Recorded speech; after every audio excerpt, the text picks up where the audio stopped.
Calculus जब शुरू हुई थी ना, कैलकुलस जब शुरू हुई थी तो हमने शुरू की थी कैलकुलस कॉन्टिन्यूटी एंड डिफरेंशिएबिलिटी से। कॉन्टिन्यूटी, डिफरेंशिएबिलिटी, उसके बाद डिफरेंशिएशन, उसके बाद एप्लीकेशन ऑफ डेरिवेटिव, उसके बाद इंडेफिनिट इंटीग्रेशन, उसके बाद डेफिनिट इंटीग्रेशन। खूब कायदे से पढ़ लेने के बाद हम पहुंच गए हैं एक नए चैप्टर की ओर, और चैप्टर का वेटेज अच्छा खासा है।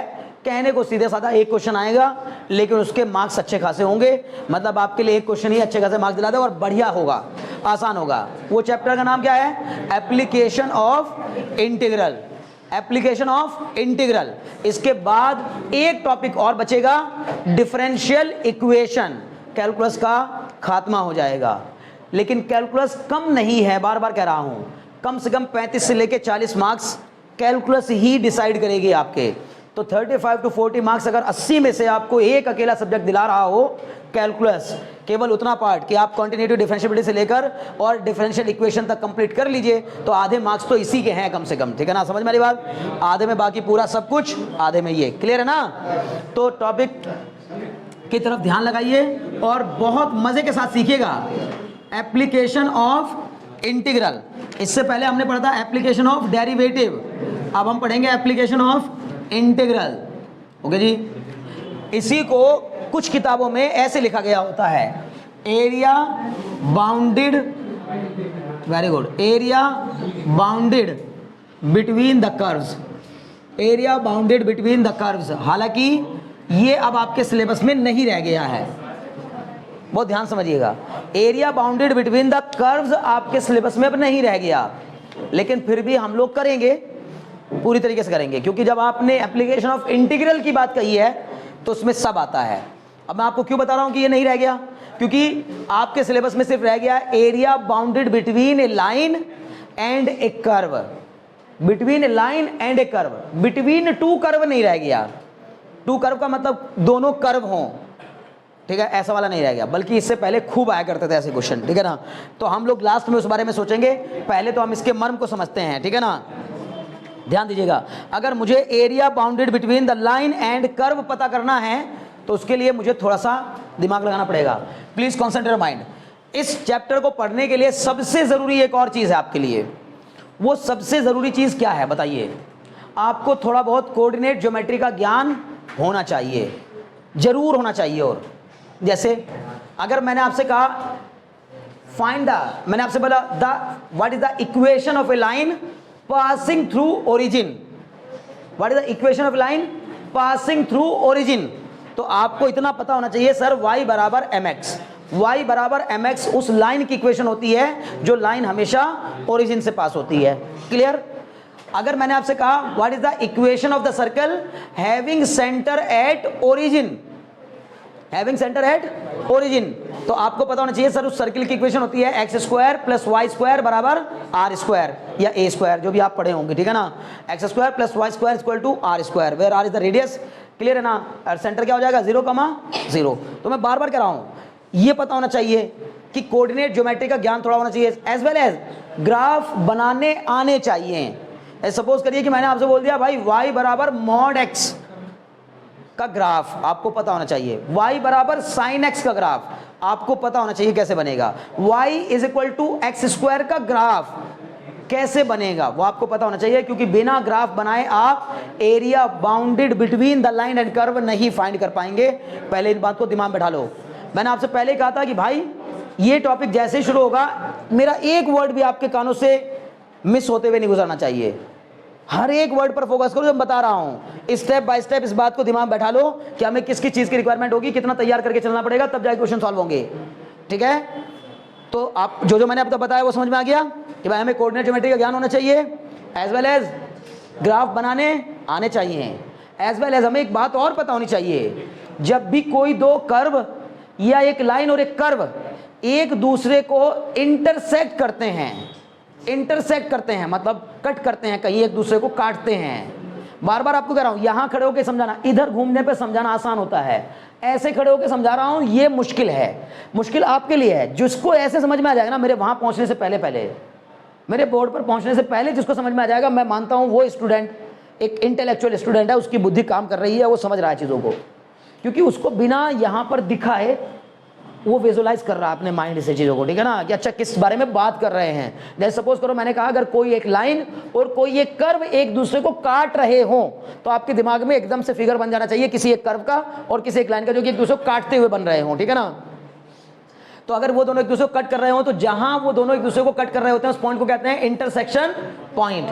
जिस पॉइंट को हम इंटरसेक्शन पॉइंट कहते हैं उसके कोऑर्डिनेट फाइंड करना सबसे पहली जरूरत होगी हमारी। इन क्वेश्चन को सॉल्व करने में सबसे पहली जरूरत हमें क्या पड़ेगी कि वो इंटरसेक्शन पॉइंट के कोऑर्डिनेट क्या हैं, समझ गए। अब उन इंटरसेक्शन पॉइंट के कोऑर्डिनेट फाइंड करने का तरीका क्या है वो जान लेते हैं। उन दोनों की इक्वेशन को आपस में सॉल्व करना होगा। दोनों की इक्वेशन को सॉल्व करने का तरीका क्या होता है सर? दोनों की इक्वेशन को सॉल्व करने का तरीका होता है कि किसी एक इक्वेशन में से एक वेरिएबल की वैल्यू उठाना दूसरी में पुट कर देना। कौन सा मेथड? सब्स्टिट्यूशन मेथड सबसे ज्यादा कारगर होता है, बेहतर रहता है। कारण क्योंकि अब दोनों लाइन नहीं है कि एलिमिनेशन लगा दें। बेहतर होगा कि आप किसी एक में से एक वेरिएबल की वैल्यू उठाइएगा और दूसरे में पुट कर दीजिएगा, तो आपको सब्स्टिट्यूशन से वेरिएबल्स की वैल्यूज मिल जाएंगी। मींस उन पॉइंट के कोऑर्डिनेट मिल जाएंगे जिन पॉइंट पर वो लाइन और वो कर्व या वो दो कर्व एक दूसरे को क्या कर रहे होंगे? इंटरसेक्ट कर रहे होंगे। क्लियर? बार बार रिपीट कर रहा हूं, दो बातें समझ में आ गई? सॉरी दो, जितनी मैंने बताया सारी बात समझ में आ गई। एक लास्ट बात और बची है, बस इतना पता हो गया। मैं बार बार कर रहा हूं, जिसने मेरी बात सुनी है ना गौर से और उसको ये बातें समझ में भी आ गई हैं, कोई भी क्वेश्चन नहीं फंसेगा, एक भी क्वेश्चन नहीं फंसेगा, बशर्ते कि जो मैंने कहा वो आता हो। जैसे मान लो कि मैंने आपसे बोला कि एक पैराबोला की इक्वेशन बनाओ जो कि एक्स एक्सिस के अबाउट सिमेट्रिक हो, एक्स एक्सिस के अबाउट सिमेट्रिक हो, तो आपका दिमाग काम करना चाहिए सर दो हो सकती हैं, या तो वाई स्क्वायर बराबर 4ax या हो सकती है वाई स्क्वायर बराबर -4ax। इतना मैं बार बार कर रहा हूं, ये पता होना चाहिए। पर नहीं भी पता हो तो मैं कराऊंगा, पर आप सीखने वाले होने चाहिए बस। पर मैं बार बार आपसे कह रहा हूं पता हो तो ज्यादा बेहतर रहेगा, ठीक है ना। क्लियर? एक लास्ट पॉइंट और बचा, क्या? जब भी कोई पॉइंट किसी कर्व या किसी लाइन के ऊपर लाई करता है, जब भी कोई पॉइंट किसी कर्व या किसी लाइन के ऊपर लाई करता है तो वो पॉइंट उस लाइन या उस कर्व की इक्वेशन को सेटिस्फाई करता है। क्या करता है? सेटिस्फाई करने का मतलब होता है कि एक्स और वाई की वैल्यूज उस कर्व या उस लाइन में रखने पर left hand side right hand side के इक्वल हो जाती है। जीरो होना जरूरी नहीं है, left hand side right hand side के इक्वल हो जाती है। बोलो बात समझ में आ रही कि नहीं? ये बहुत इंपॉर्टेंट बात है। अगर कोई कर्व किसी पॉइंट से पास हो रहा होता है तो भी तो वो पॉइंट समझो उस कर्व के ऊपर ही आ गया, तो भी वो पॉइंट उस कर्व की इक्वेशन को क्या करेगा? सेटिस्फाई करेगा। बोलो बात समझ में आ गई कि नहीं? पक्का? बहुत बढ़िया। इतनी बेसिक्स अगर आपको पता चल गए और याद रख लिया आपने मेरी बातों को, आराम से क्वेश्चन समझ में आएंगे, बड़े आराम से। अगर आपको एक बात और पता हो बस छोटी सी, बोलो क्या? एरिया ऑफ द रेक्टेंगल क्या होता है? ये तो सभी को पता होगा यार, लेंथ इनटू ब्रेथ, तो बस काम बन गया। एरिया ऑफ द रेक्टेंगल पता होना जरूरी है। कारण समझिए ध्यान से, मान लीजिए कि इस क्वेश्चन में जब मैं बार बार आपसे कह रहा हूं, जब भी मैं आपको कहूंगा एरिया फाइंड करने के लिए तो आपने पढ़ा होगा। मैं आपको बता, देखो अब मैंने कम से कम 15 से 20 मिनट इस बात पर गुजारे कि इस चैप्टर में हमें कम से कम क्या हमारे पास तैयार हो, कौन कौन से ऐसे वेपन्स हैं जो हमारे पास हथियार रखे हों और हम जंग के मैदान में कूद जाएं। समझ में आ रही बात ना? ये नहीं होंगे तो मार खाएंगे, ठीक है ना, ये रहेंगे तो नहीं मार खाएंगे, ठीक है। तो अब लेकिन जितना मैंने बताया असलियत में हमने जहां से अब छोड़ा वहां से कहानी शुरू होती है बाकी जगहों पर, ठीक है ना। बात समझ में ना? यहां से शुरुआत करते हैं, सीधे उठाओ। एरिया का फॉर्मूला क्या होगा? a equal to integration of y dx, a equal to integration of y dx, या फिर a is equal to integration of x dy।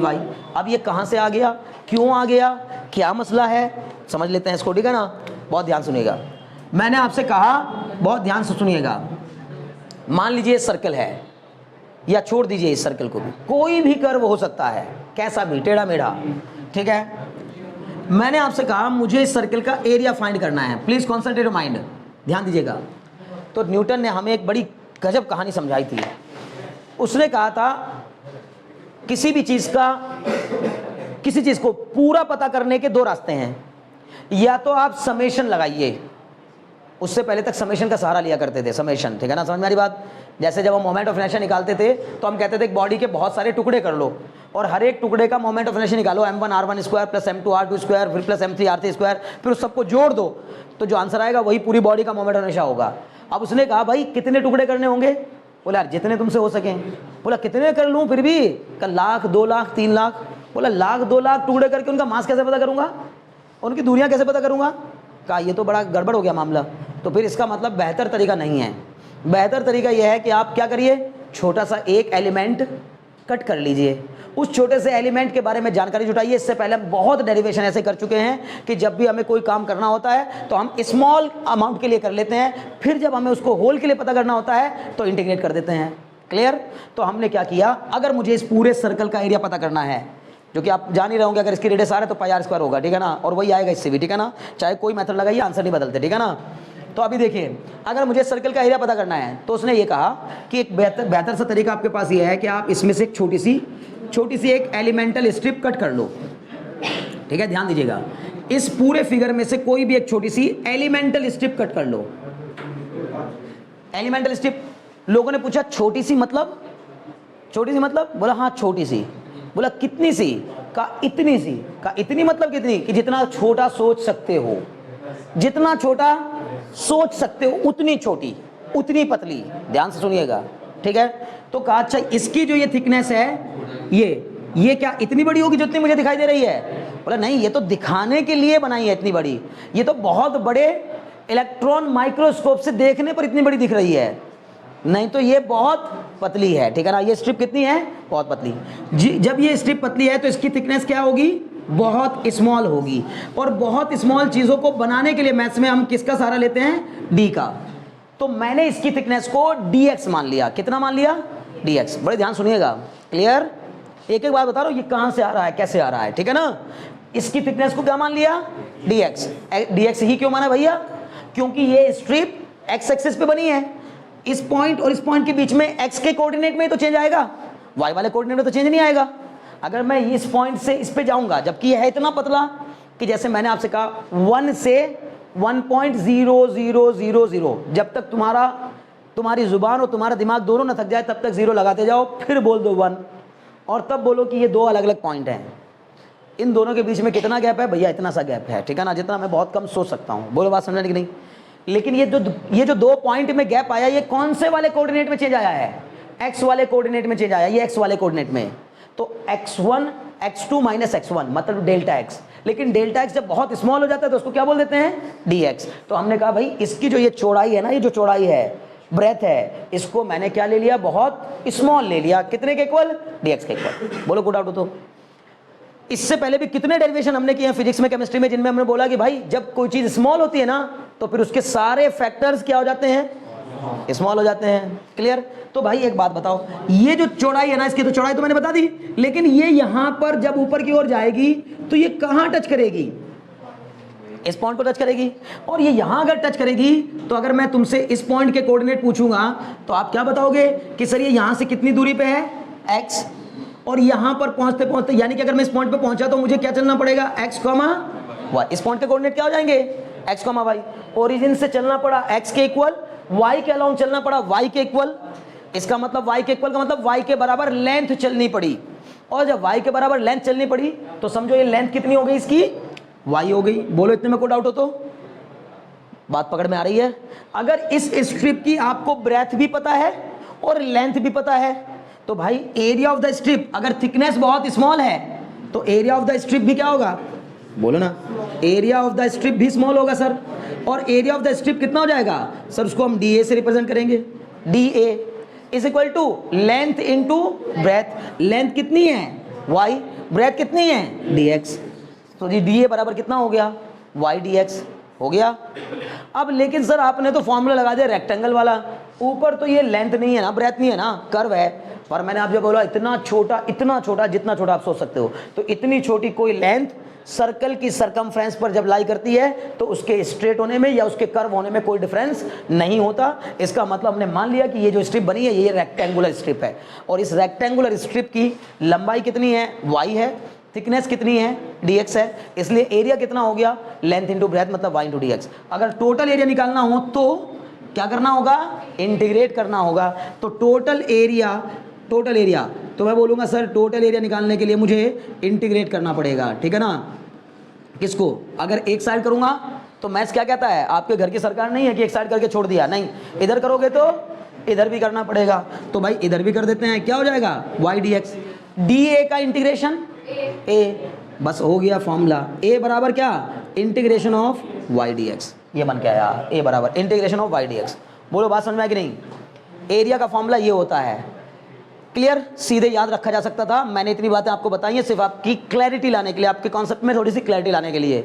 इसके भी और ज़्यादा डिटेल में जा सकते हैं हम लोग अगर चाहें तो, क्योंकि कैलकुलस में बहुत मज़ेदार चीज़ है ये, इसके और अंदर तक जाया जा सकता है, लेकिन बहुत है इतना, आप बस इतना जान लो a बराबर क्या होगा y dx। लेकिन कब लगेगा a बराबर इंटीग्रेशन ऑफ y dx, कब लगेगा आप ध्यान रखना, जब स्ट्रिप बनाई गई होगी x एक्सिस के परपेंडिकुलर, मतलब स्ट्रिप की चौड़ाई तो लाई कर रही होगी x पे और लंबाई लाई कर रही होगी y के अलोंग, तब ये लेंथ इनटू ब्रेथ है, क्लियर। और अगर मैंने यही स्ट्रिप यहां ना बना करके कहां बनाई होती, ऐसे बनाई होती, तो अब मेरा ये क्या होता, चौड़ाई होती इसकी dy और लंबाई होती इसकी कितनी, x। तो भाई मेरे प्यारो dA हो जाता कितना, बोलो x इंटू डी वाई, और अगर होल का निकालना होता तो a इंटीग्रेट करने पर x dy, तो क्या हो जाता a बराबर x dy। बार बार कह रहा हूं भूलिएगा नहीं, जितना धीमे धीमे बता रहा हूं ना, अगर ये आपने समझ लिया एक क्वेश्चन भी नहीं फंसेगा, एक भी, ठीक है। एरिया बराबर x into d y, clear. बस ध्यान क्या रखना है, बार बार कह रहा हूं, अगर आपने स्ट्रिप को लिया है x एक्सिस के परपेंडिकुलर, x एक्सिस के परपेंडिकुलर, तो फॉर्मूला आएगा ये वाला, x एक्सिस के परपेंडिकुलर खड़ी स्ट्रिप बनाई है तो बनेगा a बराबर y dx। सबसे ज्यादा यूज यही होगा, 99% केस में यही यूज होगा, कहीं 1-8% केस में इसको यूज करना पड़ेगा, क्लियर। दूसरी बात, अगर आपने स्ट्रिप को लिया x एक्सिस के ऊपर, सॉरी y के ऊपर, तो y के ऊपर लिया तो फिर x इंटू डी वाई होगा एरिया। अब इसके साथ साथ एक और बात, वो एक और बात क्या, सर ये आपने इंटीग्रेट तो कर दिया, लेकिन कहां से कहां तक करेंगे इसको इंटीग्रेट, कहां से कहां तक करेंगे इंटीग्रेट, बोलेंगे जहां से जहां तक हमारा एरिया वहां तक जाएंगे भाई, दूसरे के एरिया में थोड़ी घुस जाएंगे, तो जहां से जहां तक हमारा एरिया है, तो हमने कहा सर ये हमारा एरिया कहां तक जाएगा, ठीक है ना, बड़े ध्यान सुनिएगा, ये हमारा एरिया कहां तक जाएगा। तो अगर मुझे इस क्वाड्रेंट का एरिया पता करना है, इस क्वाड्रेंट का एरिया पता करना है, तो मैं कहूंगा भाई हमारा एरिया जाएगा, इस स्ट्रिप के ऊपर हाथ को रख लेंगे ऐसे ऐसे, और इस स्ट्रिप को फैलाएंगे ऐसे ऐसे फैलाएंगे, ये हाथ उधर फैलाते जाएंगे, ये हाथ इधर फैलाते जाएंगे, उधर अपनी लिमिट तक जाओ जहां तक आपकी सीमा है, जहां तक आपकी लिमिट है, और इधर वहां तक जाओ जहां तक आपकी लिमिट है। तो पहले क्वाड्रेंट का एरिया निकालने के लिए इस वाले डंडी को उठाकर कहां ले जाऊंगा, यहां, और इस वाली डंडी को उठाकर कहां ले जाऊंगा, यहां ओरिजिन पर। अगर एक क्वाड्रेंट का निकाल रहा हूं, सिर्फ एक क्वाड्रेंट का, क्लियर, बात समझ में आ रही है। इसका मतलब लिमिट हो जाएगी 0 से r, 0 से, तो जाहिर सी बात है भाई इस पॉइंट के कोऑर्डिनेट क्या हो गए, अगर मैंने इसको x एक्सिस माना है, इसको y एक्सिस माना है, तो ये ओरिजिन हो गया ना, तो 0 कॉमा और ये रेडियस हो जाएगी r कॉमा 0, तो 0 से r। बोलो कोई डाउट हो तो। सर ये एक ही क्वाड्रेंट का क्यों निकाल रहे हैं, क्योंकि सर्कल एक सिमेट्रिक फिगर है, 4 से मल्टीप्लाई कर देंगे आंसर पूरा आ जाएगा। एक क्वाड्रेंट का निकल जाएगा तो 4 का अपने आप मल्टीप्लाई करके आ जाएगा। बोलो बात समझ में आ रही कि नहीं। अगर सेमी सर्कल का पूरा एक साथ निकालना चाहते थे, यही सेम काम करना, बस लिमिट बदल देना, -r से +r, क्योंकि इस पॉइंट के कोऑर्डिनेट क्या होंगे, -r, 0। इसलिए कह रहा हूं कोऑर्डिनेट ज्योमेट्री का ज्ञान होना बहुत जरूरी है, क्योंकि इस पॉइंट के कोऑर्डिनेट क्या होंगे, -r, 0। तो फिर लिमिट जाएगी -r से r, सेमी सर्कल का निकल आएगा, और जब सेमी सर्कल का निकल आएगा तो उसका डबल कर देंगे, सर्कल का निकल आएगा। बोलो इतनी बात समझ में आ गई कि नहीं आ गई, श्योर। कौन क्या चीज़ सिमेट्रिकल नहीं होगी, कोई दिक्कत नहीं है, अभी बहुत आएंगे ऐसे, एक आध क्वेश्चन थोड़ी करेंगे हम लोग, एक आध नहीं करेंगे, ऐसे दुनिया भर के आएंगे जो सिमेट्रिक भी नहीं होंगे, क्लियर ना, उनको भी करेंगे, चिंता मत करो, वहाँ फिर उसी सिचुएशन के अकॉर्डिंग काम करेंगे, ठीक है। जब चीज़ें सिमेट्रिक नहीं होंगी तो वहाँ उसके अकॉर्डिंग काम करेंगे, क्लियर है। पहली बात तो मैं आपको बार बार कह रहा हूँ, इतना कम कर दिया इन लोगों ने कि मज़ेदार वाली जो चीज़ थी वो तो छोड़ ही दी, वो तो हटाई दी, तो हाँ, मतलब ऐसा समझो कि कुछ है ही नहीं, है ना। हाँ, खाली वही 1-2-4 क्वेश्चन है बस, कि आपने पैराबोला उठाया, लाइन ले ली, सर्कल उठाया, लाइन ले ली, खत्म हो गया, इतने पे खत्म हो जाता है। लेकिन ऐसा नहीं करना, मैं आपको बार बार कह रहा हूँ, मज़ा लेना है अगर इसमें तो भी थोड़े अच्छे क्वेश्चन भी करना, बियॉन्ड जाना थोड़ा सा, है ना। मिटाऊँ इसको, ठीक, नोट करो जल्दी से। अच्छा, तो हम लोग क्या करेंगे, सबसे पहली बात, क्वेश्चन सुनो आप, बड़े मजे के क्वेश्चन हैं। सबसे पहले तो आप एक काम कर लो, एक यही क्वेश्चन कर डालो, लिखो find the area bounded, find the area bounded the curve, find the area bounded the curve x² + y² = r²। बस इतना ही चाह रहा हूं, जानबूझ के ये ले रहा हूं पहला क्वेश्चन, बोलो क्यों? ताकि आपको ये भी कंफर्मेशन मिल जाए कि हाँ यार तरीका तो बड़ा अच्छा है ये। मतलब पाई आर स्क्वायर, पहली बात पता क्या आएगा इसका आंसर, बोलो खुद से जान रहे हो आप। उसने कहा इस कर्व का बाउंडेड, इस कर्व का बाउंडेड एरिया बताइए, बाउंडेड एरिया जिसको इसने घेर रखा हो वो एरिया बताइए कितना आएगा। तो ये हमें पहले कंफर्म हो गया कि ये उस सर्किल की इक्वेशन है जिसका सेंटर कहां लाई कर रहा होगा, ओरिजिन पे लाई कर रहा होगा, 0,0। और रेडियस कितनी होगी सर, रेडियस इसकी आर हो जाएगी। कारण क्योंकि ऐसा बार बार कह रहा हूं ये डायरेक्ट इक्वेशन होती है, आपको पता होना चाहिए कि वो इक्वेशन सर्कल की वो इक्वेशन जिसमें कि x square plus y square होता है। हाँ अगर ऐसा होता x माइनस एच का whole square plus y minus k का होल स्क्वायर बराबर आर स्क्वायर, ये स्टैंडर्ड इक्वेशन ऑफ सर्कल होती है। तो इसमें h कॉमा के क्या होते हैं, सेंटर के कोऑर्डिनेट। लेकिन भैया इसमें h है ही नहीं, इसमें के है ही नहीं, तो h और के दोनों क्या हो गए, 0 हो गए। इसलिए सेंटर के कोऑर्डिनेट क्या हो गए, 0,0। बोलो बात समझ में आ रही कि नहीं? रेडियस हो गई यार। तो आपको इस सर्कल को बनाना आना चाहिए। अब ये सर्कल मैंने बनाया कि सर देखिए ये ऐसा सर्कल बना, ठीक है, थोड़ा सही से नहीं बना लीजिएगा। इस पॉइंट के कोऑर्डिनेट बताइए क्या हो गए, 0,0। सेंटर के कोऑर्डिनेट ओरिजिन पे लाई कर रहे होंगे, ओरिजिन पे। बोलो ये दूरी यहाँ से लेके यहाँ तक कितनी हो गई, r। इस पॉइंट के कोऑर्डिनेट क्या हो गए, r,0। स्ट्रिप मैंने कौन सी ले ली, ये ले ली। एक बात बताना बस रह गई आपको, और वो बताऊंगा अभी, घबराइएगा नहीं।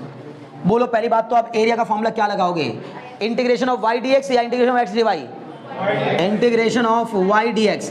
अब इस y dx में ना बस ये बताना आपको मैंने छोड़ दिया था कि y dx में ये y है, ये क्या है, इस y की वैल्यू क्या होगी सर।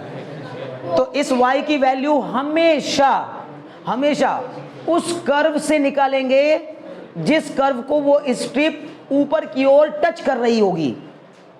जिस कर्व को वो स्ट्रिप, जो आपने स्ट्रिप बनाई है ये स्ट्रिप, ये जिस कर्व को टच कर रही होगी उस कर्व की इक्वेशन से y की इक्वेशन निकालेंगे। बोलो बात समझ में कि नहीं? एक बात। दूसरी बात, या फिर ये कहेंगे कि सर ये जो कर्व दिया है जिसके अंडर एरिया निकाल रहे हैं हम लोग, एरिया अंडर द कर्व, इसको हम ये भी कहते हैं एरिया अंडर द कर्व। तो जिस कर्व के अंडर एरिया निकाल रहे हैं, नीचे का एरिया निकाल रहे हैं, उस कर्व की इक्वेशन से y की वैल्यू निकालेंगे। बोलो बात समझ में है कि नहीं? बहुत अच्छे। आप मेरे को यहां पर बता दो बस जल्दी से, x square plus y square बराबर आर स्क्वायर है, तो वाई स्क्वायर बराबर कितना हो जाएगा, r square minus x square. तो वाई बराबर क्या हो जाएगा, under root r square minus x square. बोलो बात समझ में आएगी कि नहीं? भाई मैंने इसको ऐसा क्यों किया, क्योंकि बात सुनो, y क्या है, वेरिएबल, y वेरिएबल है, फिक्स नहीं है। बोलो क्यों? ये मत कह देना कि भैया y को कांस्टेंट समझ के मैंने बाहर निकाल लिया, नहीं कर सकते ऐसा। कारण क्योंकि y की वैल्यू, भाई कोई कहेगा मैंने सर स्ट्रिप यहाँ मानी है, उसका y छोटा होगा, कोई कहेगा मैंने यहाँ मानी है, उसका y बड़ा होगा। तो y वेरिएबल है, वेरिएबल। अब y है वेरिएबल और इंटीग्रेटिंग फैक्टर है x, तो इसका मतलब x के रेस्पेक्ट में इंटीग्रेट करने के लिए y को भी x के टर्म्स में लाना होगा। इसलिए मैंने मजबूरन y की वैल्यू किसके टर्म्स में निकाली, x के टर्म्स में निकाली। बोलो बात समझ में आ गई कि नहीं?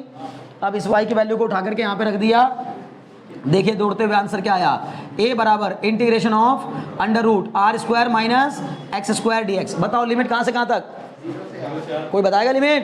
बिल्कुल सही बात, ये यहाँ से यहाँ, यहाँ से। अब इससे निकलेगा हमारा एक क्वाड्रेंट का एरिया। तो एक काम कर लेते हैं, इसको a1 ले लेते हैं, a1 क्या ले लेते हैं, a1। बाद में पूरे के एरिया को a ले लेंगे और a जो होगा वो 4 टाइम्स ऑफ a1 हो जाएगा ना। बहुत बढ़िया। अब बताओ इसका कोई फॉर्मूला मुझे बताएगा? यार ये तो गजब का फॉर्मूला बन गया, कोई बताएगा इसका फॉर्मूला? हाँ बोलो, सही बताना भाई, गलत मत बताना। x/2 अंडर रूट के अंदर under root r square minus x square plus a square by 2, मतलब r square by 2 sine inverse x by a मतलब हो जाएगा r। यही कहना चाह रहे हो? सोच लो। चलो जी, लिमिट कहां से कहां तक, 0 से r। बोलो यहां तक कोई समस्या हो तो, लिमिट 0 से r। अब बताइए भाई, ये देखो डायरेक्ट फॉर्मूला था, ये तो तुम्हें पता होना चाहिए। अंडर रूट ए स्क्वायर माइनस एक्स स्क्वायर वाला फॉर्मूला लगा है, ठीक है, बड़ा काम का। अब बताओ क्या हो जाएगा, एक बार x की जगह पर upper limit r/2 under root के अंदर r square minus r square, फिर plus r square by 2 sine inverse r by r. ये तो हुई मेरी कौन सी लिमिट, बोलो, अपर लिमिट। फिर बीच में मैंने साइन लगाया माइनस का और लोअर लिमिट। यहाँ बताओ x की जगह पे 0 रखूंगा, इस x की जगह पे 0 रखूंगा, x की जगह पे 0 रखूंगा,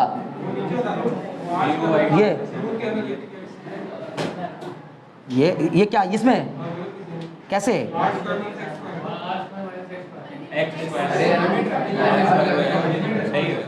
अरे भाई क्या हुआ, ध्यान दो, सुनो सुनो, अब मैं लिमिट अप्लाई कर रहा हूँ।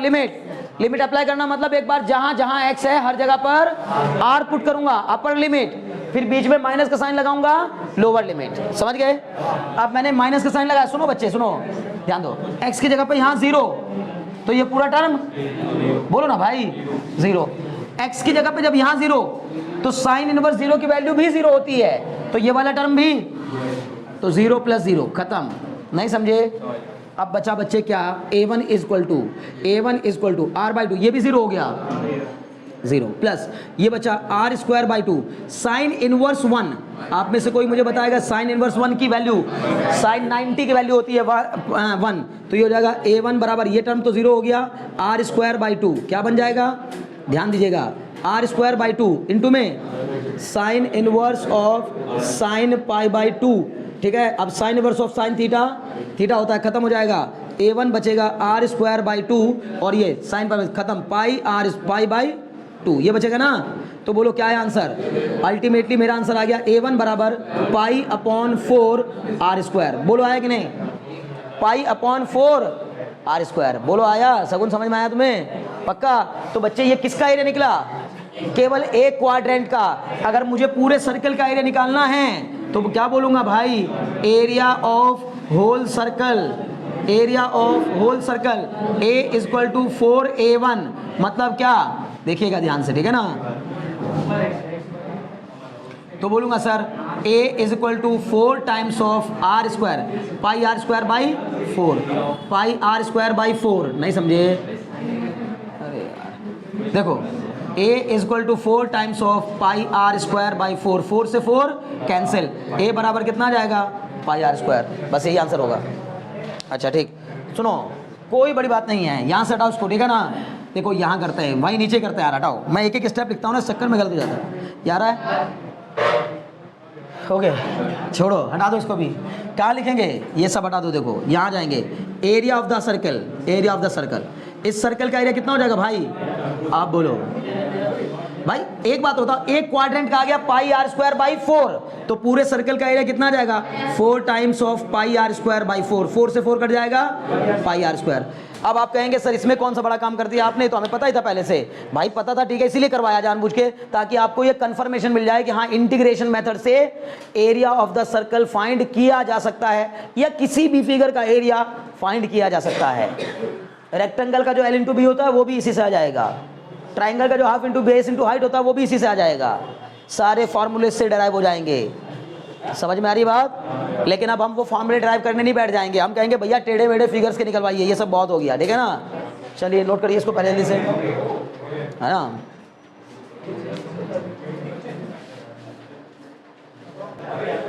देखो लिखो नेक्स्ट, ठीक है? सबसे पहली बात, नेक्स्ट क्वेश्चन लिखिए, नेक्स्ट क्वेश्चन, यूजिंग इंटीग्रेशन। देखो पहले ही बोल दिया इसने, है ना? क्वेश्चन में पहले कह दिया using integration find the area of the region bounded.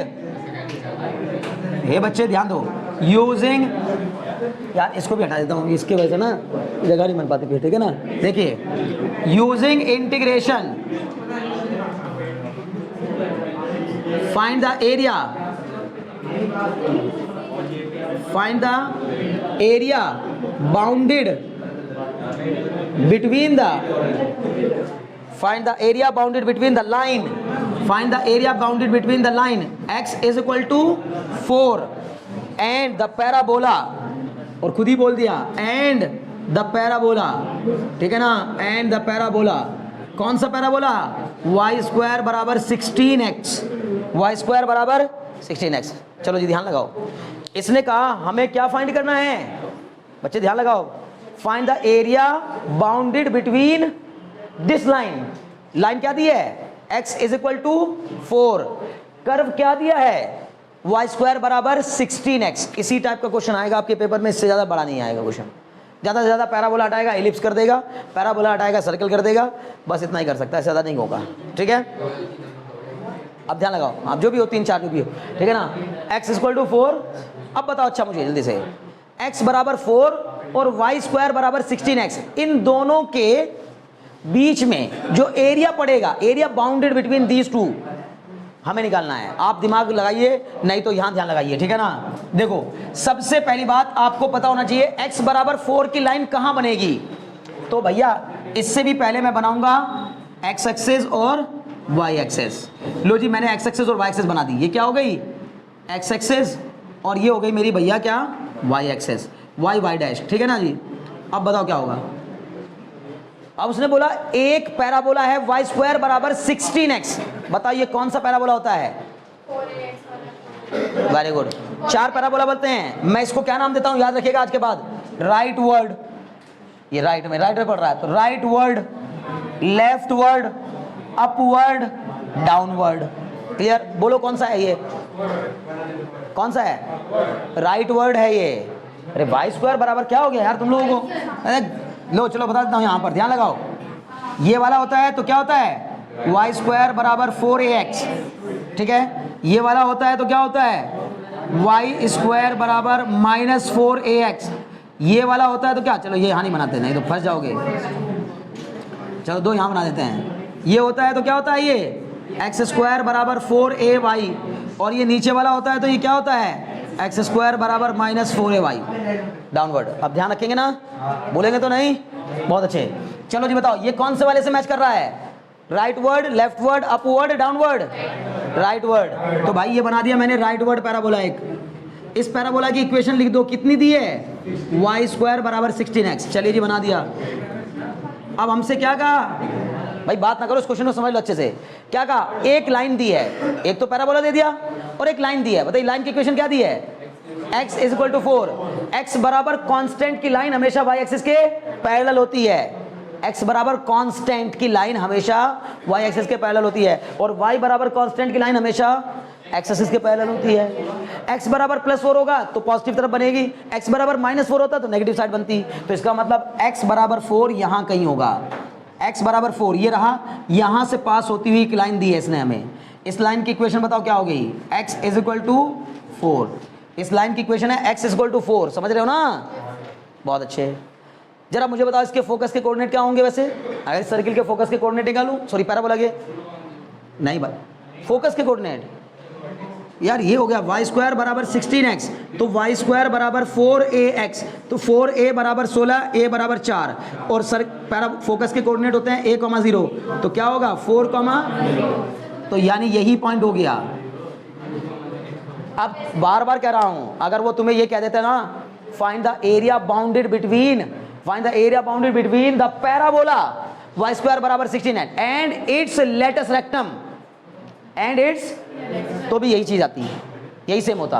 कारण फोकस से पास होने वाली और सरकमफ्रेंस को छूने वाली लाइन को ही क्या कहते हैं, सरकमफ्रेंस को ऊपर नीचे छूने वाली लाइन और फोकस से पास होने वाली लाइन को ही क्या कहते हैं, लेटस रेक्टम कहते हैं। तो अगर वो तुम्हें ये कह देता ना, मैं यही कह रहा हूँ, यही सब चला के करेगा, बस क्वेश्चन को टफ बनाने के लिए यही सब करेगा। आधे से ज्यादा यहाँ पे ढह जाएंगे कि यार ये क्या हो गया, लेटस रेक्टम दे दी, ठीक है ना, समझ रहे हो, बहुत अच्छे। अब जरा मुझे बताओ क्या ये दोनों फिगर सिमेट्रिक हैं कि नहीं है, मतलब ये सॉरी ये फिगर एक वाई एक्स किसके अबाउट सिमेट्रिक है, एक्स एक्सिस के अबाउट सिमेट्रिक है सर, है ना। तो अगर मैं केवल ऊपर वाले पार्ट का एरिया निकाल दूं, बोलो ना भाई, अगर मैं ऊपर वाले पार्ट का एरिया निकाल दूं तो उसका डबल करके उसका जस्ट डबल करके दोनों का आ जाएगा ना, आ जाएगा, बहुत अच्छे। चलो जी बता दो जल्दी से भाई मेरे प्यारो, यहाँ आ जाओ, ठीक है ना। बताओ a1 कितना हो जाएगा, मैं बोलूंगा sir a1 is equal to हो जाएगा integration of y dx। Clear, कितना हो जाएगा, लो जी सर a1 बराबर, पहले बताओ ये लिमिट कहां से कहां तक जाएगी, ये लिमिट कहां से कहां तक जाएगी, मैं कहूंगा ये स्ट्रिप का सबसे आखिरी किनारा इधर कहां तक जाएगा, 0 तक। इस पॉइंट के कोऑर्डिनेट क्या है 0, 0, और इस पॉइंट के कोऑर्डिनेट क्या है 4, 0, तो इधर किनारा कहां तक जाएगा, इधर कहां तक जाएगा 4 तक। तो लिमिट सर हो जाएगी 0 से 4। बताओ y की वैल्यू कहां से निकालते हैं, अरे गुड, कहां से निकालते हैं, उस कर्व की इक्वेशन से जिस कर्व को वो ऊपर की ओर टच कर रही होती है, समझ गए। तो वाई स्क्वायर बराबर 16x, तो बोलो y कितना जाएगा, √16x, मतलब 4√x, 4 कोई डाउट तो नहीं? बहुत अच्छे। वाई स्क्वायर बराबर 16x मतलब y बराबर अंडर रूट 16x dx। अब अंडर रूट 16x को लिख दूंगा 0 से pi by 4 root x dx। अब किसको लिख दूंगा कृष्णा? अगर ये क्वेश्चन भी नहीं कर पाओगे तो फिर क्या करोगे? 4 कांस्टेंट, इसको लिखेंगे x की पावर 1/2 dx। 4 कांस्टेंट है, बाहर निकाल लो। बताओ जल्दी से मुझे, देखो कृष्णा बताएगा x की पावर 1/2 का इंटीग्रेशन। हाँ वेरी गुड, x की पावर 3/2 बस। ठीक है चलो, x की पावर 3/2 अपॉन 3/2, लिमिट कहाँ से कहाँ तक? 0 से 4। समझ गए? बहुत अच्छे। अब कितना हो जाएगा बच्चे? ये 4 इंटू में ये 3/2 को क्या लिख सकता हूँ मल्टीप्लाई करके? 2/3 लिख सकता हूँ ना? बताओ, x की जगह पर एक बार अपर लिमिट मतलब 4 की पावर 3/2 माइनस 0 की पावर 3/2। बोलो कोई डाउट हो तो? Upper limit minus lower limit. कोई बताएगा क्या आंसर? a1 देखो, a1 ये सर मेरा आ जाएगा सर a1 कितना आ जाएगा? बोलो भाई, a1 आ जाएगा 8/3, 8/3। ठीक है, अब बताओ 4 की पावर 3/2 का मतलब होता है 4 का स्क्वायर रूट की पावर 3 होता है ना। और अगर आपको दिक्कत हो रही है तो 0 की पावर तो 0 ही होता है। आप इसको लिख लो 2 की पावर है ना, 2 की पावर कितना हो जाएगा? 3/2। मतलब मैंने इस 4 को लिख दिया 2 की पावर 2, और पावर के ऊपर जब पावर होती है तो उसका आपस में मल्टीप्लाई हो जाता है। आप कहेंगे सर इतना सब क्या कर रहे हैं, इतनी मेहनत क्यों कर रहे हैं? भाई मेहनत करनी पड़ती है कुछ बच्चों को समझाने के लिए। 2 की पावर 3, ए बताओ कितना होगा? 8 8 64, 64/3। ये a1 आया, a1। अब ये होल एरिया नहीं आया, गलती मत कर बैठना कि पेपर में बस इतना निकाल के खुश हो गए कि अरे आ गया आंसर आ गया, है ना? नहीं, आंसर क्या होगा? Total area. देखिए ठीक है ना, total area A is equal to 2 times of A1 मतलब 2 इंटू 64/3 मतलब 128/3 क्या? Square unit. चलो 128/3 स्क्वायर यूनिट। बोलो बात समझ में आई कि नहीं आई? पक्का? बहुत अच्छे, जल्दी नोट कर लो अगर करने का मन हो, नहीं तो फिर क्वेश्चन करेंगे अगला। ठीक है ना?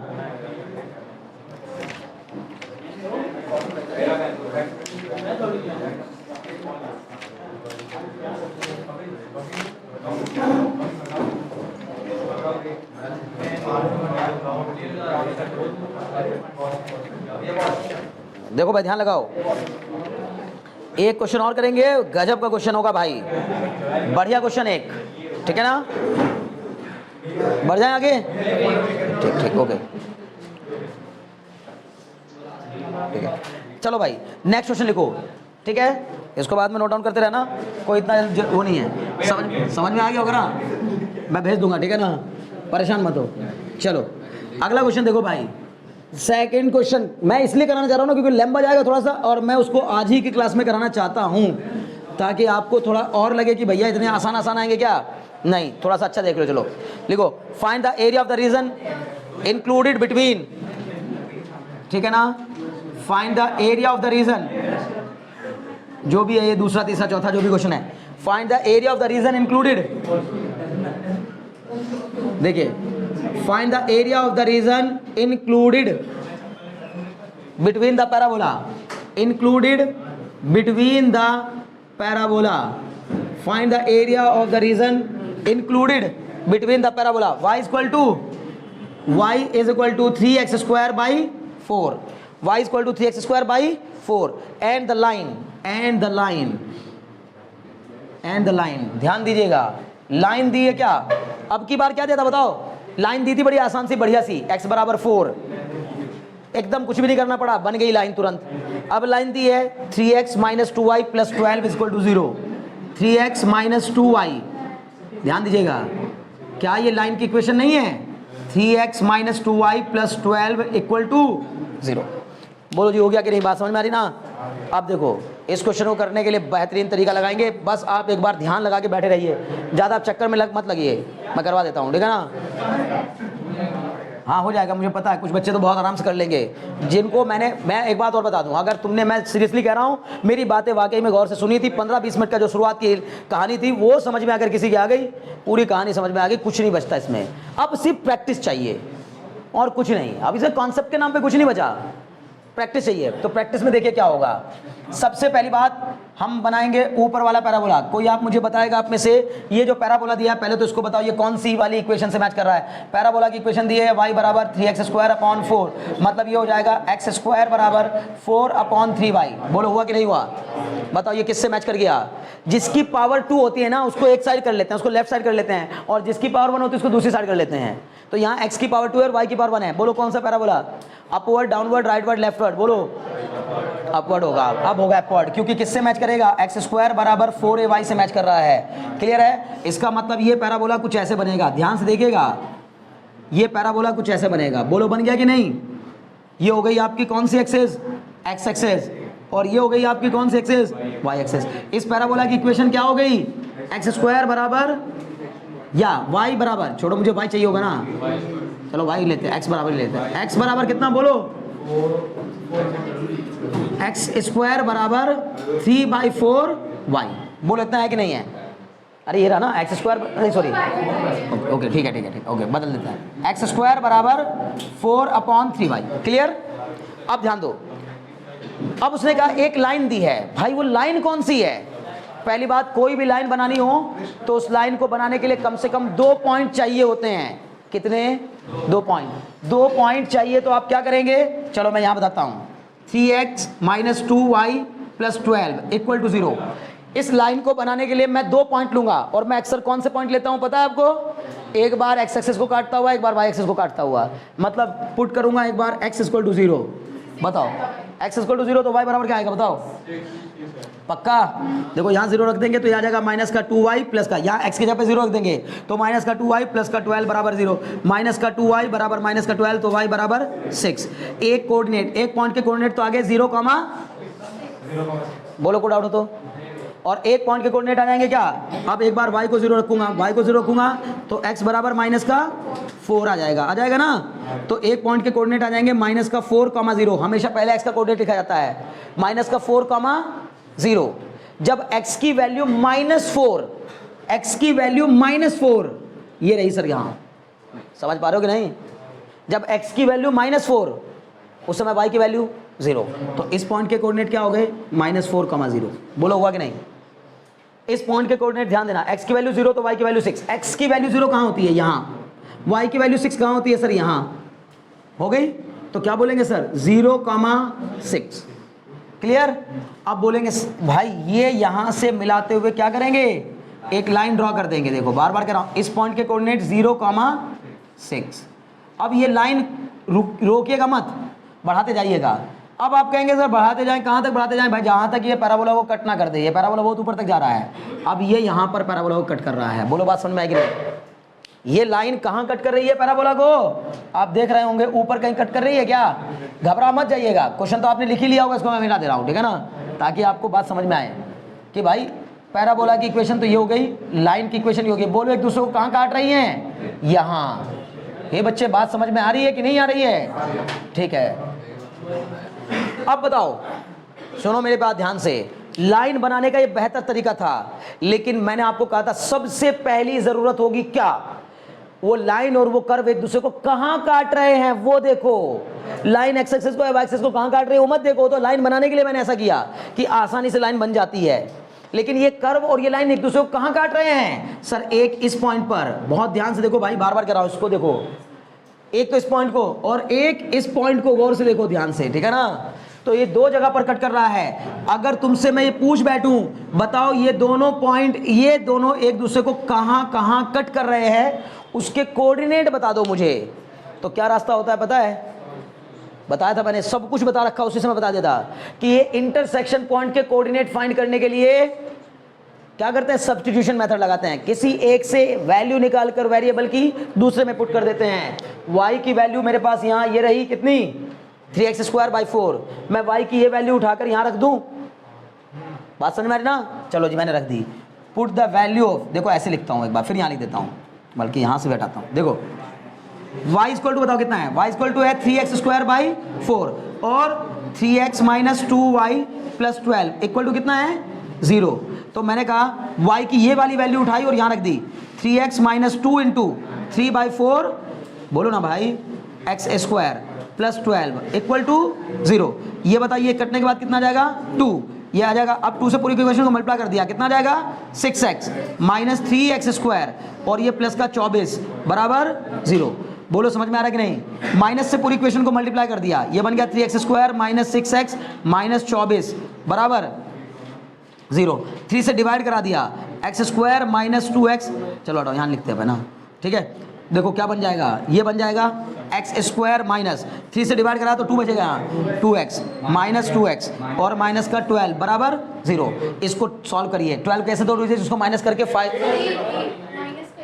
अच्छा 3 से डिवाइड किया, ठीक है, ओके वेरी गुड। 8, तो भाई 8 कैसे दो टुकड़े जिसको माइनस करके 2 आए, 4 2 8 और 4 माइनस 2 2, तो ये बन जाएगा भाई x square minus 4 minus 2 into x minus 8 बराबर 0। ये हो जाएगा x square minus 4x plus 2x minus 8 बराबर 0। यहाँ से x कॉमन ले लूंगा तो x माइनस 4 प्लस का 2 कॉमन ले लूंगा तो x माइनस 4 बराबर 0। यहाँ से दो फैक्टर आ जाएंगे x plus 2 into x minus 4 बराबर 0। एक x की वैल्यू आ जाएगी माइनस 2 और एक x की वैल्यू आ जाएगी प्लस 4। जरा देखो ये लाइन इस कर्व को दो जगह काट रही है क्या, क्या एक जगह नेगेटिव वाली साइड में काट रही है क्या, और क्या एक जगह पॉजिटिव वाली साइड में काट रही है। बात समझ में आ गई। तो इस वाले पॉइंट के कोऑर्डिनेट पता क्या हो जाएंगे, जहां पर ये कट कर रही है उसका x, यहां का x क्या होगा, यहां का x माइनस का 2 होगा, क्या होगा, और अगर यहां का x माइनस 2 है तो समझो ये माइनस 2 है, नहीं बात समझे। इसका मतलब इस वाले पॉइंट के कोऑर्डिनेट, भाई ये तो हो गए थे हमारे -4,0 और इस वाले पॉइंट के कोऑर्डिनेट बता दो जरा सा एक बार जल्दी से आप, क्या ये -2,0 हो जाएंगे। अरे भाई नहीं समझे क्या, ये 2 हो गई ना, ये हो जाएंगे आपके क्या -2,0 हो जाएंगे। क्या आप मुझे बता सकते हैं इस वाले पॉइंट के कोऑर्डिनेट में x वाला कोऑर्डिनेट क्या आया। भाई वैसे तो कहने को ये सही मायनों में ये x की जो वैल्यू है वो यहाँ की आई है, यहाँ की, लेकिन यहाँ नहीं होती कभी भी x तो ऐसे चलना पड़ता है ना, तो x पे चलेंगे हम 4, यहाँ चलेंगे पता नहीं कितना, और मुझे जरूरत क्या है उसकी, नहीं समझे। अरे भाई आप चाहते हो, आपका आज एक बात बताओ, आप चाहते हो y की वैल्यू निकालना, अगर आपको चाहिए पहली बात तो जहां ये इंटरसेक्ट कर रहे हैं वहां x और y दोनों कोऑर्डिनेट आएंगे।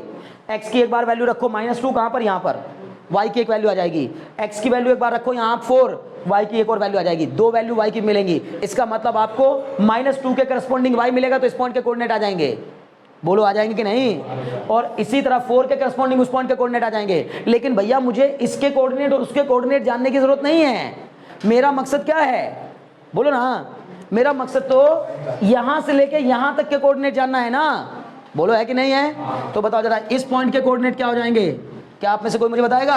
इस पॉइंट के कोऑर्डिनेट हो जाएंगे भाई 4,0। बोलो बात समझ में आ रही कि नहीं, बहुत अच्छे, चलिए ठीक है ना, नोट करो जैसे, नोट कर लो इसको, ठीक है,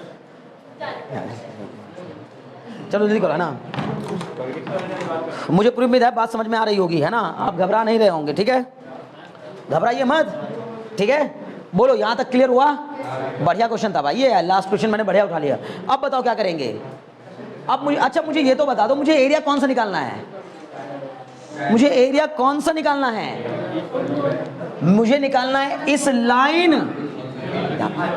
इस लाइन और इस कर्व के बीच का एरिया, मतलब मुझे भैया इस पत्ती का एरिया निकालना है, ये शेडेड पोर्शन का एरिया निकालना है। बोलो बात समझ में आ रही कि नहीं, पक्का, बहुत बढ़िया। क्या कहने भैया, अब बड़े काम की बात, यार गजब हो रहा है कहानी। पहली बात तो आप मुझे बताओ, अगर आप ये बताओ मुझे, जो एरिया आपके अंडर में आ रहा है, या जो एरिया आपका रिक्वायर्ड एरिया है, वो किस लिमिट में आ रहा है, किस लिमिट में आ रहा है, मीन्स कहां से कहां तक की लिमिट के अंदर आ रहा है। तो बोलेंगे सर -2 से 4 के बीच में, लिमिट को तो टेंशन खत्म हो गई। क्या करेंगे, -2 to 4, क्लियर है। इसी के दायरे में तो आ रहा है हमारा वो एरिया, लेकिन सर उसके दायरे में ना ये पूरा एरिया आ जाएगा, ये पूरा आ जाएगा ट्रेपेजियम का एरिया, पूरे ट्रेपेजियम का एरिया। पर मुझे तो सर ट्रेपेजियम का नहीं चाहिए, मुझे तो बस इस पत्ती का एरिया चाहिए, ये जो पत्ती दिख रही है आपको, समझ गए। तो फिर क्या करना पड़ेगा, पूरे ट्रेपेजियम के एरिया में से ये जो ये एरिया और ये एरिया है, इसको क्या करना होगा, माइनस। सर ये कैसे निकलेगा, किसी भी कर्व के अंडर का एरिया निकालना हो, अगर किसी कर्व के नीचे का एरिया निकालना हो तो इस स्ट्रिप को उस कर्व को छुआ दो, नहीं समझे। जो स्ट्रिप बनाई जाती है ना, उस स्ट्रिप को उस कर्व से टच कराइए जिस कर्व के नीचे का एरिया फाइंड करना चाह रहे हो आप। समझ में आ रही बात है? नहीं आ रही? समझो, यहां समझो। अगर मैंने स्ट्रिप बनाई, ये ध्यान से देखिएगा, ये स्ट्रिप बनाई, अभी भाई वाई डी एक्स लगाऊंगा ना, अरे बस बस कोई बात नहीं यार, इतना भी बड़ी बात नहीं है। सुनो क्या बनाया, सुनो स्ट्रिप बनाई ये वाली, अरे सुनो भाई सुनो, इस वाली स्ट्रिप से जो एरिया निकलेगा बताओ क्या होगा। इस वाली स्ट्रिप से जो एरिया आएगा वो ट्रेपेजियम का एरिया आएगा। किसका एरिया आएगा? ट्रेपेजियम का। बार बार कह रहा हूं, ट्रेपेजियम का एरिया आएगा। क्यों भाई? क्योंकि y अगर मैंने इससे निकाला तो उसके नीचे का पूरा एरिया आएगा, उसके नीचे का पूरा एरिया। समझ गए? पक्का? ठीक है जी। अगर मैंने इसी एक नई स्ट्रिप और बनाऊंगा, फिर कौन सी स्ट्रिप बनाऊंगा सर? ये वाली स्ट्रिप बनाऊंगा ये। और इस स्ट्रिप का अगर मैंने एरिया निकाल दिया, ये बच्चे ध्यान लगाओ, बताओ बड़ी वाली स्ट्रिप किसको टच कर रही है? लाइन को। तो उसकी हेल्प से निकलेगा लाइन के नीचे का एरिया, पूरा लाइन के नीचे का पूरा एरिया। और सर छोटी वाली स्ट्रिप किसको टच कर रही है? कर्व को टच कर रही है, कर्व को। उसकी हेल्प से निकलेगा कर्व के नीचे का एरिया। और अगर पूरे लाइन वाले एरिया में से कर्व के नीचे का एरिया माइनस कर दूंगा तो मेरा रिक्वायर्ड एरिया आ जाएगा कि नहीं आ जाएगा? आ जाएगा। सब आ गया, सब उसमें आ गया। नहीं समझे? उसमें सब आ गया। कारण क्योंकि मैं लिमिट लूंगा सीधे -2 से लेकर 4 तक। नहीं समझे? कैसे? हाँ बोलो, कौन सी स्ट्रिप है ये? सब इसमें आ गया, सब। जब मैं लिमिट लूंगा -2 से 4, सब अपने आप आ जाएगा। नहीं, हाँ इसको ये भी माइनस होगा, ये भी माइनस होगा पूरा, और वो अपने आप माइनस। यार काहे लिए टेंशन ले रहे हो भाई? ये तो बताओ ये क्या है? ये एरिया अंडर द कर्व है कि नहीं? ये एरिया अंडर द कर्व है कि नहीं? तो मैं जो y की वैल्यू निकालूंगा वो कर्व की इक्वेशन से निकालूंगा, और कर्व की इक्वेशन यहां जैसे होती है वो खुद अपने आप एडजस्ट कर लेगी। नहीं समझे? बस उसकी चिंता आप क्यों कर रहे हो? नहीं तो 2 स्टेप और बढ़ा लो, 2 स्टेप और बढ़ा लो। मतलब क्या करो, पहले भैया इस वाली स्ट्रिप का एरिया निकालिए, फिर इसका निकालिए। अरे ये सब कुछ नहीं, बेकार की बात है, बढ़े क्या आगे? ठीक है, बोलो। मैंने कहा भैया A1 निकालते हैं पहले। क्या निकालते हैं? A1 बोले तो लाइन के नीचे का एरिया। अरे भाई जिसके नीचे का एरिया निकालना होता है, या जिसको स्ट्रिप टच कर रही होती है, y की वैल्यू कहां से निकाली जाती है? वहीं से निकाली जाती है। तो A1 बराबर मेरा हो जाएगा पहले y1 dx। y1 मैं कहां से निकालूंगा? बोलो, लाइन की इक्वेशन से। कहां से निकालूंगा? लाइन की इक्वेशन। क्या तुम में से कोई मुझे लाइन की इक्वेशन से y की वैल्यू निकाल के बता सकता है? लाइन की इक्वेशन से y की वैल्यू निकाल के बता सकता है? हाँ जी सर मैं बता दूंगा। यहां रखूंगा, देखो ये हो जाएगा -2y बराबर -3x और -12। माइनस से मल्टीप्लाई कर दूंगा तो y बराबर आ जाएगा 3x + 12/2। बोलो आएगा कि नहीं? पक्का समझ में आ रहा है? बहुत बढ़िया। तो y की वैल्यू मैंने यहां पर कितनी रख देनी है? 3x + 12, 3x + 12/2 dx। बोलो कोई डाउट हो तो? सिंपल भाई। लिमिट बोलो कहां से कहां तक? -2 से लेकर सर 4 तक। भाई ये जो मैंने माइनस, कुछ लोग आपको ऐसे बताएंगे कि पहले -2 से 0 लेंगे, फिर 0 से 4 लेंगे, 2 काम करेंगे। मैं कह रहा हूं क्या करना है, आप इससे करो ना, बात खत्म हो गई। आंसर लाओ, बेफिक्र हो जाओ। क्लियर है इतनी बात ना? मैं बार बार आपसे कह रहा हूं, डबल काम कराने के लिए क्या कहेंगे? पहले -2 से 0 लो लिमिट, फिर 0 से 4 लो। जरूरत नहीं है, ठीक है ना? आ जाएगा इसी से। बोलो यहां तक समझ में आया कि नहीं? ये आ गया आपका A1। इससे कौन सा एरिया निकलना? बार बार कह रहा हूं, इससे निकला ये पूरा एरिया, ये पूरा ट्रेपेजियम के नीचे का पूरा एरिया। अब मैं निकालूंगा सर A2। चलो इसको निकलवा दूं क्या निकलवा दूं क्या इसको? ये आएगा A1 बराबर 3/2 x²/2। बोलो गलत तो नहीं लिख दिया? अरे भाई 3/2 x²/2 + 12x। लिमिट कहां से कहां तक? नहीं 12 नहीं, 6x + 6x। बोलो कैसे? ये 12/2 कर दिया, अलग अलग तोड़ दिया, तो अलग अलग तोड़ दिया तो 6x हो गया। कितनी गई लिमिट? -2 से 4। जरा इसकी वैल्यू कोई मुझे बताएगा क्या? बाद में करेंगे, चलो पहले आप मुझे A2 बताओ। अब A2 निकालना हो तो क्या करूंगा? Integration of y2 dx। अब की बार बताओ आर्यन y2 की वैल्यू क्या ले लूंगा? y2 की वैल्यू अब क्या लूंगा? क्योंकि अब मैं निकाल रहा हूं कर्व के नीचे का एरिया, कर्व के नीचे का एरिया। इससे ज्यादा टफ क्वेश्चन नहीं आएगा पेपर में, लिख के रख लो। इससे ज्यादा टफ नहीं आएगा पेपर में क्वेश्चन, इससे आसान आएगा पक्का। लेकिन ये एनसीईआरटी का क्वेश्चन है, जाके देख लीजिएगा। ठीक है, बोलो। बहुत बढ़िया। अगर तुम ये बता पा रहे हो ना तो समझो आप सब कुछ समझ रहे हैं। y2 की वैल्यू कहां से निकालेंगे अब की बार? कर्व से निकालेंगे, कर्व से। और भैया कर्व में y कितने के इक्वल है? 3x²/4 के इक्वल है। ये y1 y2 से मत घबरा जाना कि सर वो तो y है, आपने y2 की जगह कैसे रख दिया? तो y1 y2 पहचान के लिए रख रहा हूँ कि पहले वाले के लिए y1, दूसरे वाले के लिए y2। क्लियर? आप बता दो मुझे जल्दी से मेरे बच्चे। ये हो जाएगा a2 बराबर 3/4 x की पावर, बोलेंगे x की पावर 3/3, लिमिट 0 से सॉरी -2 से 4, -2 से 4। ये काम आपका है। अब इसमें लिमिट पुट करके a1 और a2 की वैल्यू बताना, ये काम आपका है। a1 में से a2 को माइनस करा के आंसर मैच कराना काम मेरा है। जल्दी करिए, ठीक है ना, जितनी जल्दी हो सके।